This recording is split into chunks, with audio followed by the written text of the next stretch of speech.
All right, today we're diving into a Grimm's fairy tale that's a little different. This isn't about a hero chasing treasure or glory. Nope. This guy is on a quest for something much weirder. He just wants to feel a shiver down his spine. So let's get into the strange and honestly pretty funny story of the youth who learned to shiver. So let me ask you something, and it really gets to the core of this whole story. What if you just couldn't feel fear?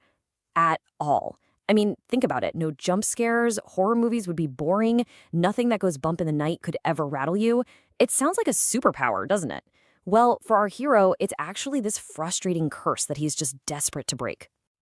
You know, the original German title for this story uses a word that's kind of hard to translate directly, Gruseln. It's not just about being scared. It's that physical thing, you know? The goosebumps popping up on your arms, that classic shiver that runs right down your spine. And that specific feeling, that's the whole point of our hero's journey. He couldn't care less about treasure or fame.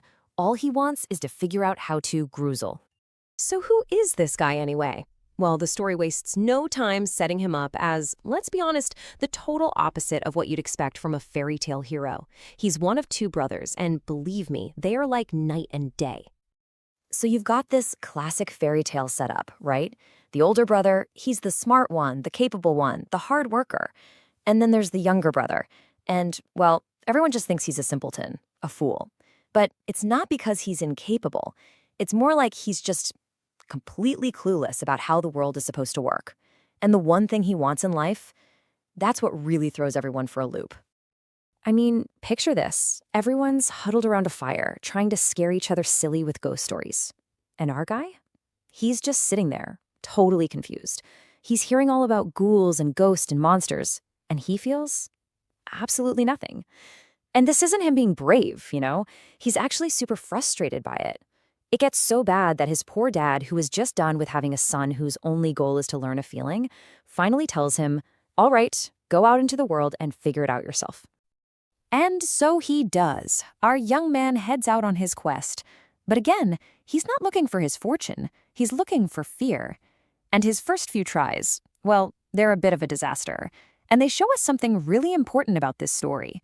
You can't really learn fear from things that are supposed to be scary if, you just don't feel it. His first lessons are just, wow. They're a masterclass in completely missing the point. First, a local sexton dresses up as a ghost to try and spook him. Our hero? He's not scared. He's just annoyed by the terrible acting, so he literally throws the guy down the stairs. Then he comes across 7 hanged men on a gallows. Terrifying, right? Nope, he just feels bad that they look cold, so he kindly takes them down to warm them by his fire and then gets mad at them for being so careless when their clothes catch fire and hangs them right back up. The logic is just so bizarre, and the fearometer is at a solid 0. So let's recap the results of these terrifying encounters, shall we? The sexton's got a broken leg, the dead guy's right back where they started, and our hero, he's just bored. He hasn't learned a single thing. He still has absolutely no clue what it feels like to shiver. So what's a guy to do? He just keeps on going. Okay, so this is where things really start to ramp up. He hears about a challenge from a king. There's this haunted castle, right? It's cursed, but it's also packed with treasure. And here's the deal. If anyone can survive just 3 nights inside, they'll break the curse, marry the princess, and get all the treasure. For pretty much anyone else, this is a death wish. For our hero, this sounds like the ultimate final exam for learning how to be scared. The rules are pretty straightforward, if, a little grim. All he's got to do is survive 3 nights in a row in this supposedly terrifying castle, and each night, the spooky stuff is supposed to get crazier and crazier. So he grabs a few things, gets a fire going, and just waits. So night 1, all the classic haunted house tropes start coming out. A whole swarm of howling black cats shows up. Is he scared? Nope, just annoyed. He basically tells him to scram and chases them away. Then, his bed starts zipping around the room all by itself. His reaction? He just hops on, tells it to go faster, and then, falls asleep. Completely unfazed. All right, if you thought night 1 was weird, night 2 is where things go completely off the rails. Get this, half a man tumbles down the chimney, followed by the other half. They smush back together, and then a bunch more of these creepy figures appear. And what do? They set up a game of 9 pins, like bowling, but they're using actual human skulls for the ball and leg bones for the pins. It's just so macabre. And our hero's reaction to all this? He asks if he can play around? Night 3. This is it, the grand finale, the ultimate test. A giant man, or in some tellings, a corpse that sits up in its coffin, appears right in front of him. And our boy, he looks at this horrifying figure, and his first thought is, wow, he looks really, really cold.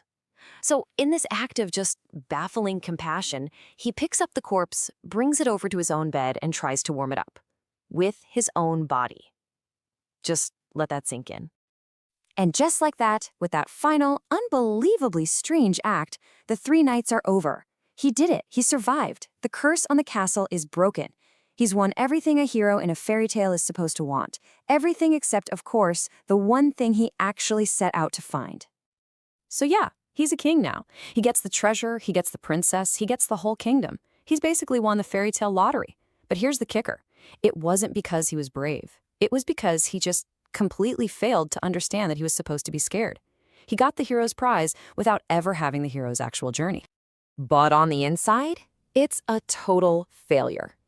He's rich, he's powerful, he's married to a princess, and he is still completely, utterly, frustratingly unable to shiver. All of it, the ghosts, the ghouls, that weird bone bowling game, none of it even made a dent.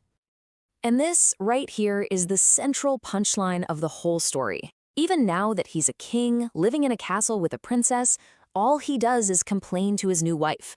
Day in, day out, it's, oh, if only I could learn to shiver. He has literally everything anyone could ever dream of, and he's still miserable because he failed at his one weird personal quest. Well, as you can imagine, the princess starts to get a little tired of hearing this. But she's smart. Instead of getting mad, she comes up with this really clever, really simple plan to finally give her husband the one thing he's always wanted. So, her plan? No ghosts, no goblins, nothing supernatural. It's way more down to earth. One night, while the king is sound asleep, she sneaks down to a nearby stream. She fills a bucket with ice-cold water, but then she adds a little secret ingredient, a net full of tiny, wriggly fish, and then she creeps back into the bedroom. And in one quick move, whoosh, she dumps the entire bucket right on top of him. He's jolted awake, of course, by the shock of the freezing water. But it's more than that. It's the feeling of dozens of tiny, slippery, live fish just flopping and wiggling all over him in the dark. Can you even imagine? And that's the moment. It happens.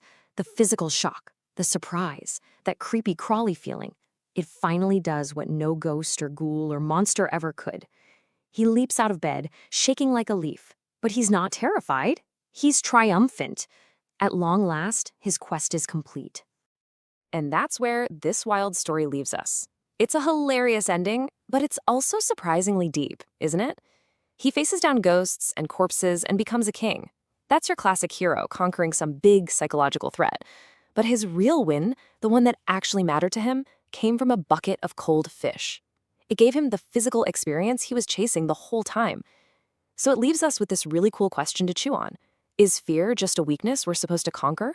Or is it a vital human experience, something we actually need to feel truly alive? Something to think about. Thanks for tuning in to this explainer.